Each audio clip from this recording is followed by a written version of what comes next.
안녕하세요. 오늘은 기존 교회의 가르침과는 조금 다른 방식으로 오직 성경만을 가지고 성경을 한번 풀어보려고 합니다. 마태복음 9장, 여기에 숨겨진 영적인 열쇠가 있거든요. 같이 한번 찾아볼까요? 네, 맞아요.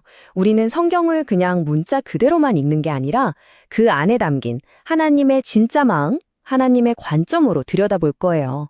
왜냐하면 성경은 종종 상징이나 어떤 그림자를 통해서 더 깊은 진리를 보여주거든요.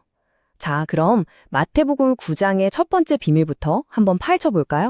자, 마태복음 9장을 펴보면요. 되게 신기한 게 있어요. 전혀 상관없어 보이는 두 가지 이야기가 딱 붙어 있거든요.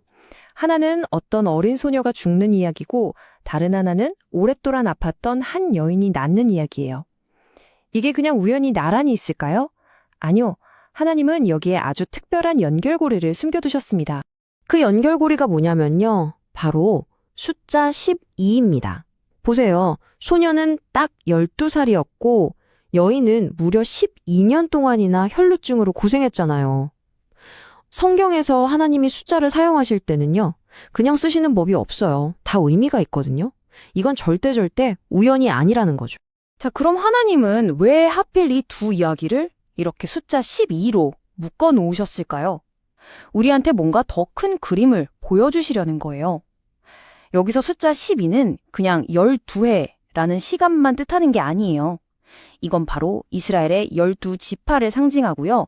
더 나아가서 어떤 영적인 완성과 함께 한 시대가 끝나고 새로운 시대가 시작된다는 걸 알리는 하나님의 강력한 신호인 셈이죠.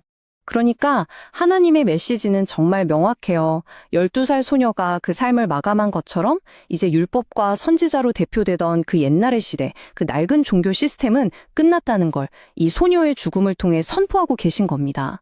정말 놀랍지 않나요? 자, 그런데 여기서 한 가지 궁금한 점이 생기죠. 아니, 소녀의 죽음이 그런 상징적인 의미라면 왜 예수님은 사람들이 다 죽었다고 하는데 아니야, 그냥 자는 거야? 라고 말씀하셨을까? 이 말씀에는 또 어떤 깊은 뜻이 숨어 있을까요? 그건 바로 하나님께서 보시는 죽음과 우리 인간이 생각하는 죽음이 다르기 때문이에요. 하나님은 이 둘을 명확하게 구분하시거든요. 그러니까 사람들 눈에는 분명히 숨이 멈고 육체가 끝난 것처럼 보였지만 그게 하나님이 보시는 진짜 죽음은 아니었다는 거죠. 생각해보세요. 거기 있던 사람들이 왜 예수님을 비웃었겠어요? 간단해요. 그 사람들 눈에는 그냥 숨이 멎은 육신, 이 겉사람의 죽음만 보였으니까요. 그게 그들이 아는 죽음의 전부였던 거죠. 하지만 하나님한테 정말 중요한 건 그게 아니었어요. 하나님이 진짜로 보시는 생명과 죽음은 바로 우리 안에 있는 속사람, 다시 말해 우리 영혼의 상태였던 겁니다. 영이 살아있느냐, 죽어있느냐, 이게 하나님의 관심사인 거죠. 성경을 보면 우리를 종종 두 부분으로 설명해요. 하나는 흙으로 만든 그릇 같아서 언젠가는 무너질 이 일시적인 겉사람이고요. 다른 하나는 하나님이 직접 지으신 집처럼 영원한 겉철인 속사람이에요. 그러니까 하나님이 하시는 구원이라는 건 뭐냐? 바로 영적으로 죽어버린 이 속사람을 다시 살려내는 일인 거죠.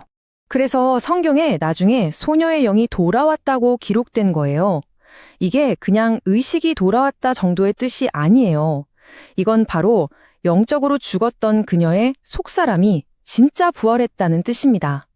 육체를 살린 것보다 훨씬 더 근본적인 기적인 거죠.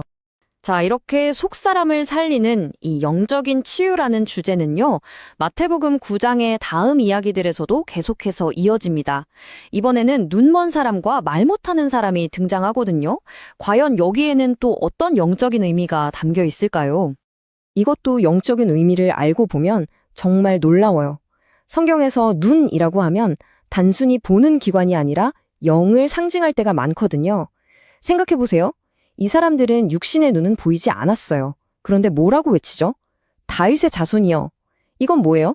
영적으로는 예수님이 누구신지 메시아라는 걸 이미 똑똑히 보고 있었다는 뜻이에요.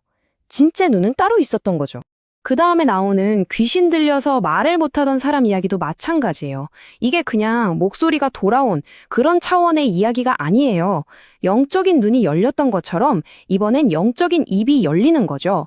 악한 영의 방해에서 벗어나서 이제 드디어 하나님의 진리를 말할 수 있는 하늘의 입이 열리는 걸 상징하는 겁니다.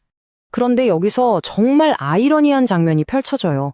한쪽에서는 귀신에게서 풀려나서 진리를 말하게 되는데 다른 한쪽, 그러니까 종교 지도자라는 바리새인들은 어땠죠?